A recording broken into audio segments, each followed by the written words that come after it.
the summer of 1995, the Lowell Historical Society produced a videotape on the Great Flood of 1936 in Lowell, Massachusetts. To publicize the release of the tape that summer, I hosted a program on Lowell Telecommunications Corporation in which I interviewed two gentlemen who were young adults during that flood. They related their experiences. Following is a portion of the interview I conducted with Sidney Rindler, who in 1936 was a young attorney who was practicing in Lowell. Here's Mr. Rindler's story about his experience during the flood of 1936. I'm also joined by Sidney Rindler, who's an attorney who's had a practice of law in Lowell, Massachusetts since 1933. Good evening, Mr. Rindler. Good evening. Welcome to the show. Thank you. Now, you began practicing law in 1933, is that correct? That's correct. And so you were already an established attorney by 1936, is that true? Such as you could be in the Depression. Where was your office located? In the Fairburn building, downtown Lowell. Now, Mr. Rindler, you lived with who did you live with at the time? Well, my folks. I lived at home at the time. My brothers and a sister. We all lived on Colvin Street, which is in the central part of Lowell, and that is right not far from the river, right off Lakeview Avenue.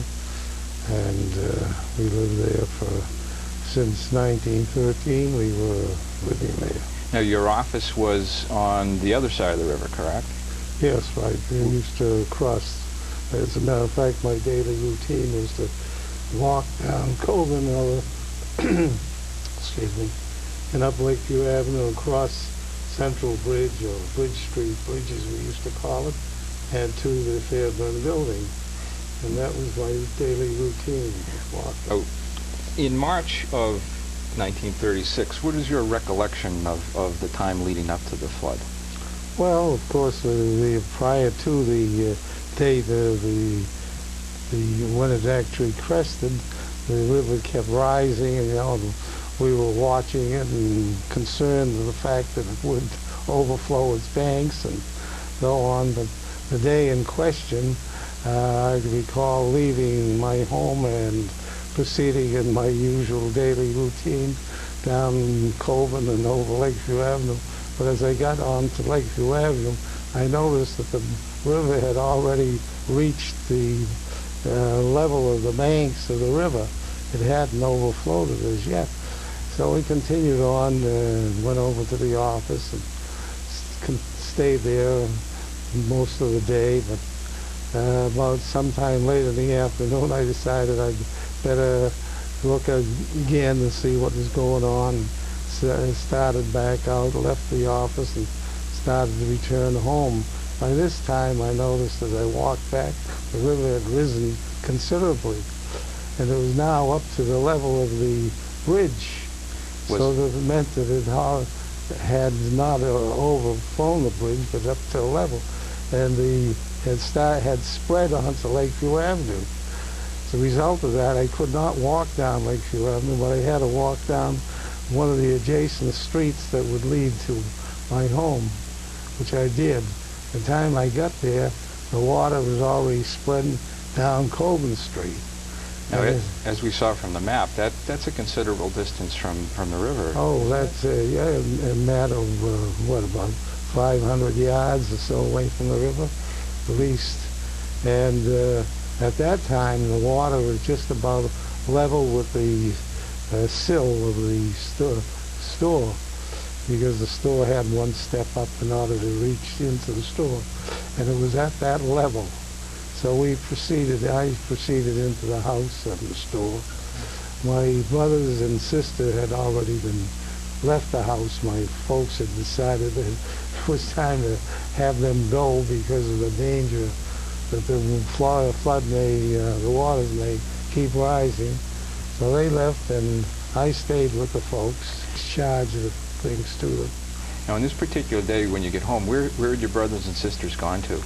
Well, we had some friends and customers that lived up on the hill, as it were, way up top of 6th Street. A particular one was Dr. Sawyer. He was a medical man. His son later on became a podiatrist and was many years in the city. And they had gone up there, and they stayed up there with them.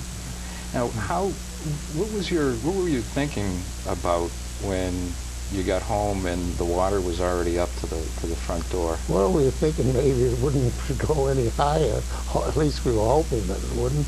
Wishful thinking. Wishful thinking, because everything that my father owned was right there by way of his worldly possessions and involved in the store, all the goods that he had and everything else. Besides which, as I mentioned, business was done mostly on credit in those days, and there was a lot of money owed to him, But, the customers, they paid weekly, good people, honest people, but good people. So what happened later that day and into the evening? Well, as the hours progressed, the water kept rising. Gradually it got into the store itself. It entered the first level. So my father, mother, and I went upstairs into the second level, hoping, well, that maybe it wouldn't reach that. After a few hours passed, the water started rising, and we kept looking out the window to see what was going on. Everything you could think of was floating by. Livestock, buildings, everything in the world you could see was floating by, And finally, when the water started to get to the second level, we said it was time to depart. Fortunately, there were people in rowboats not too far distant on the top of Jewett Street Hill. You pointed out Jewett Street. We were on that corner. On the top of Jewett Street Hill, there was a pumping station up there, too. And they came down in a rowboat, and I helped my folks out through the window, and they rowed us up to the top of the hill, and that was the end of the saga of that place. We never really went back there again. Everything that was in the store was condemned. Bottled goods, canned goods, everything else. There was a fear that it might be contaminated. As it was, most everything was covered with silt. We mentioned that earlier. There was this fine silt from the waters when it receded. Now, when was it at nighttime? Was it in the dark when you were evacuating the house? Well, it was towards dusk. It was dusk. It wasn't dark. It was dusk. Were you your parents able to take anything with you? Just what we had on our backs. That's all we went out with. My father at that time was, he was about 55, 56 years old, and he started off with 50, whatever he had on his back. He had to start all over again. So there was no flood insurance? No flood insurance, nothing.